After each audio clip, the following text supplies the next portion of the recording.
All right, as we do every day, we're going to start with the markets. The markets continued up, show a little bit of indecision here, but like I said, the trend is up. It moved up. This is the third day. Remember that the volume might start tapering off in the next couple days because it's Thanksgiving over here in the States. So Thursday, actually, you should start seeing volume probably lighten up a little bit on Wednesday as well. So this is going to be a short trading week. I actually closed the positions that I was in, which did pretty well, and kind of just go from there. So the Dow Jones we see pretty much from this, from October on, it's been pretty much moving up, and it's above the highs we have here. This channel is broken above and continues to break above. So if we look at the weekly, we can see that we have broken above and staying above.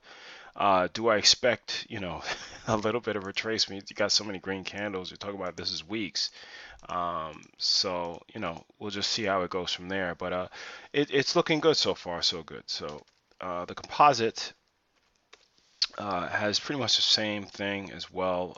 Let's see how this goes. Today, it's right at this is not a good looking, let me try to see if I can straighten this up a little bit. So let me look on the weekly, see why this looks so meh. So you have pretty much the top of here. So maybe this was just to show this range right here between these 4 weeks, and this is actually continuing to the upside. So let's see if it holds. Again, I'm not looking at anything bearish so far. We had the sideways, and you just want to look at sectors and see which one that has a relative strength amongst the groups and look for the best ones out of that. So it's not an easy thing, but that's pretty much what you need to do. Top-down analysis, which is what I call a trickle-down analysis. You look at the market, look at the sector, look at the best ones in the sector, and try to see which ones, and then you see what specific rules that you have to, what makes a stock attractive to get the next entry in.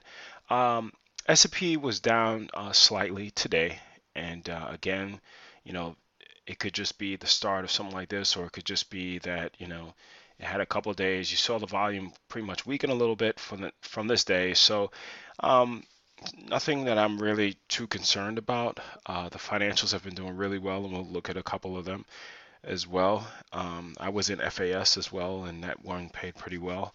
So we just continue to look for the upside, and then we don't want to chase any stocks, of course, and we'll wait for it to give us a good high probability setup and move forward. The Russell is continuing. Let's look at the weekly. Again, you take all this stuff off, which I will right now. Yep, and you could just see. Let's just break it down to something real simple and clean. Boom, there you go. And boom, you got an up channel, and pretty much, don't look at these retracements as something to really be scared of. Just view it as a part of market ups. I mean, you go up, you get a retrace, and just make sure that, that's when you really can look at volume to see if the volume is dying on the retracement. And then you just wait for a nice looking price movement to go up. So the indexes still look healthy to the upside, and I'm not going to guess the top. And I like to use the word guess because that's what it is. And, we'll just move forward. We've been preaching this for a long time. And one of the names that we've been talking about for a while is Facebook. So Facebook broke and closed below this significant level to me. And I'll show you why. Is because this is the IPO high, weekly high. And it's now getting to there. So we want to see if it's going to close below it for the week. And that will be a significant, to me, it might be, well, let's say it might be a significant moment or line in the sand, because a lot of people bought there, and a lot of people have been holding for a while and been feeling pretty good. But the thing that I started getting nervous about, and it might sound weird, is that I started getting people telling me that I should buy Facebook, like randomly, like Facebook is going, put all your money in Facebook. I actually was walking around my little brother in the mall, and I had one of those kiosks with a guy that was selling some trading stuff, and just wanted to talk to him. And he told my little brother, like, put all the money you can into Facebook. And I was like, see, that's what gets me nervous. That's the part that starts red flagging. Most people, they start foaming at the mouth. It's like you know, remember when you had your barber or somebody telling you? I had another story. I had a friend of mine. Her mother told me, you should invest in gold, and I was like, well, that's the end of that run. So, and it might seem like a very harsh thing, but I think it was Rockefeller that had the same thing. He took out all of his money of the stock market when his paper boy gave him a stock tip. He was like, "Oh, this something." Right? So, and I might have the name wrong, but just think of the concept and think of the real estate as well. Just how that one had when people started foaming at the mouth regarding that. So, we kind of just go from there. So, let's look at the names let's look at Amazon. Amazon is continuing to look good on the weekly. Monsanto's is still looking good. I closed out of my position today on this one. Citigroup is still looking good. Would I buy right here, right now? I would just pretty much wait. And this is what I was saying. I closed out this position today on 3-time bulls. FAS on the options was paid well.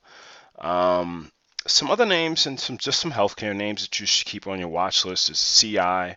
That one is moving well. It actually broke above this shooting star, so that's a good thing. And another name that did really well, nice engulfing pattern, breaking above this high of the shooting star. You got AFAM is another name that you should look at as a volatile puppy, so just be aware of that. So because it's pretty much been trading, and this might be something that you might not want to look at because it's I don't like this violence, but it was just something that was in the sector that you might want to just look at. Yeah, Aetna. Was paid very well and is continuing to pay well from this nice retracement engulfing, and it's continued all the way up. So just roll your stop up, and just because you see a shooting star candlestick doesn't mean that it's going to instantly turn. So you just roll your stop up. You could have pulled some profit on this day, definitely, and continue to the upside. So Facebook looks weak. Tesla, let me move all this stuff because there's a lot going on here. Let me just take all this stuff off. And at the end of the day, it's just hovering. I don't know if it's going to slide up or it's going to slide down, but I know this is that if it breaks the low of this candle here, which I think is the lowest, of